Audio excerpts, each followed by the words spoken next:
आज जो ये वीडियो मैं बना रहा हूँ आपका अकाउंटेंसी 12th क्लास के लिए बना रहा हूँ। जो आपका एग्ज़ाम सेट होता है, पेपर सेट होता है, वो किस किस चैप्टर में से क्या क्या टॉपिक आने के चांसेस होते हैं, इसके बारे में है। तो पहला चैप्टर हमारा फंडामेंटल ऑफ पार्टनरशिप का है। इसमें जो पहला टॉपिक आपका बनता है इंटरेस्ट ऑन ड्राइंग का। दूसरा आपका पास एडजस्टमेंट से रिलेटेड है। इसमें omission of interest on capital, wrong rate of interest on capital allowed or distribution of profit in wrong profit and sharing ratio, minimum guarantee in profit of a partner, interest on capital, salary, commission not allowed before the distribution of profit, profit and loss appropriation accounts and guarantee of a partner. Second जो आपका chapter है वो आपका आता है valuation of goodwill में। इसमें आपको क्या करना चाहिए, सारे मेथड जो तीनों मेथड है, average profit, super profit, capitalise method, इसको करना चाहिए विद द एबनॉर्मल गेन और एबनॉर्मल लॉसेस के बेस पर। और फिर एक हिडन गुडविल का टॉपिक भी आता है इसमें, उसको भी आपको करना चाहिए। थर्ड चैप्टर जो है change the profit sharing ratio, इसमें आपको करना चाहिए ट्रीटमेंट ऑफ गुडविल, बहुत इंपॉर्टेंट है। Revolution of assets and liabilities without affecting the book value, distribution of undistributed profit और लॉसेस, वर्कमैन कंपनसेशन फंड और इन्वेस्टमेंट फ्लैक्चुएशन रिजर्व का ट्रीटमेंट आपको आना चाहिए। एडमिशन ऑफ ए पार्टनर में आपको सबसे पहले calculation of profit sharing ratio, इसके लिए आप टीएस ग्रेवाल 2025 की जो बुक्स है उसका क्वेश्चन नंबर 9 आप करेंगे तो उसमें ऑलमोस्ट आधे से ज़्यादा केसेस इसमें कवर हो जाते हैं। इसके बाद भी एक आधा क्वेश्चन जो आपको अच्छा लगे वो करना चाहिए आपको। ट्रीटमेंट ऑफ गुडविल करना चाहिए, प्रीमियम लाना, डिस्ट्रीब्यूट करना, किस रेशो में डिस्ट्रीब्यूट होता है, किन पार्टनर में डिस्ट्रीब्यूट होता है, कोई पार्टनर अगर गेन करे तो उसको प्रीमियम मिलेगा या नहीं मिलेगा, कैसे कैलकुलेट करते हैं। इसमें आपका हिडन गुडविल का भी क्वेश्चन बनता है।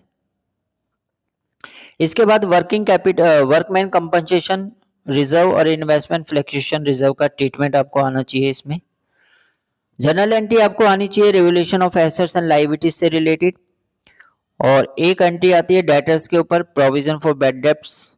बैड डेप्ट हो जाता है, पहले वाला प्रोविजन पड़ा है, बैड डेप्ट हो जाता है, फिर न्यू प्रोविजन बनाया जाता है। Under valued of assets and liabilities, over valued of assets and liabilities, workman compensation reserve का ट्रीटमेंट, इन्वेस्टमेंट फ्लैक्चुएशन रिजर्व का treatment, provision for doubtful debt created by the general reserve, और आपको capital adjustment, इसमें आपको capital adjustment भी आपको करनी है। एडमिशन का कैपिटल एडजस्टमेंट का बहुत इंपॉर्टेंट क्वेश्चन है, 6 नंबर का जरूर आएगा, अभी भी आएगा, मिड टर्म में भी और फाइनल में भी आएगा। इसमें 3 तरह की कैपिटल एडजस्टमेंट है, when the new partner bring his capital in cash and when the new partner is not bring his share capital in cash. और उसमें भी 2 केस होते हैं, प्रपोर्शनेट कैपिटल का और combined capital of old partner के base पे। Fifth chapter जो आपका रिटायरमेंट है, इसमें जो पहला आपका टॉपिक बनता है वो ट्रीटमेंट ऑफ गुडविल का है, और गेनिंग रेशियो कैसे कैलकुलेट करते हैं ये भी आपको पता होना चाहिए। रेशियो भी आ सकती है इसमें, valuation of assets and liabilities, revaluation of assets and liabilities with capital adjustment. Admission का जो रिवैल्यूएशन है और रिटायरमेंट का रिवैल्यूएशन सेम ही है, ऑलमोस्ट सेम। इसमें भी वही सारी एंट्रीज होती है, बस ये याद रखना कि प्रीमियम जो प्रॉफिट आएगा रिवैल्यूएशन का और जो लॉस आएगा वो ओल्ड पार्टनर में ओल्ड रेशियो में डिस्ट्रीब्यूट करना है।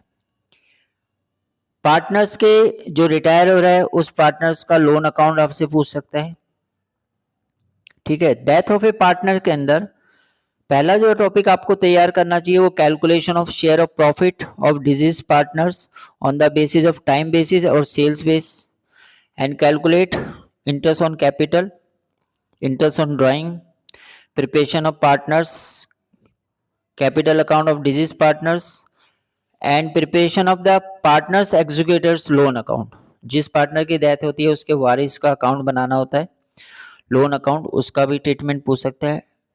7 जो चैप्टर आपका डिसोल्यूशन वाला चैप्टर है उसमें आपका जो कुछ क्वेश्चन सिलेक्टेड हैं, इसको अगर आप करते हैं तो ऑलमोस्ट काफ़ी हद तक डिसोल्यूशन कवर होता है। क्वेश्चन नंबर 16 है, जिसका टोटल अगर आप देखेंगे बैलेंस शीट में वो 16,50,000 है। क्वेश्चन नंबर 19 है, क्वेश्चन नंबर 21 है, 2,50,000 बैलेंस शीट का टोटल है। 22वां है 6,20,000 का। 27 है 1,15,000 का। इसके साथ साथ आपको इसकी जर्नल एंट्रीज भी करनी है।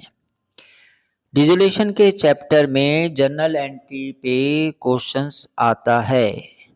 अगर 10 बारी क्वेश्चन आए तो कम से कम 7 टाइम्स जो है वो जर्नल एंट्री आई है और 3 टाइम्स कम से कम रिलेशन से रिलेटेड क्वेश्चन आए हैं अकाउंट बनाने से। इसके बाद आपका आता है इश्यू ऑफ शेयर्स का। इश्यू ऑफ शेयर्स में सबसे पहला थियोरेटिकल बनता है सिक्योरिटी प्रीमियम का यूटिलाइज क्या क्या है, difference between reserve capital and capital reserve, all type of Capitals के बारे में आपको पढ़ना चाहिए, ऑथराइज कैपिटल क्या है, इशूड कैपिटल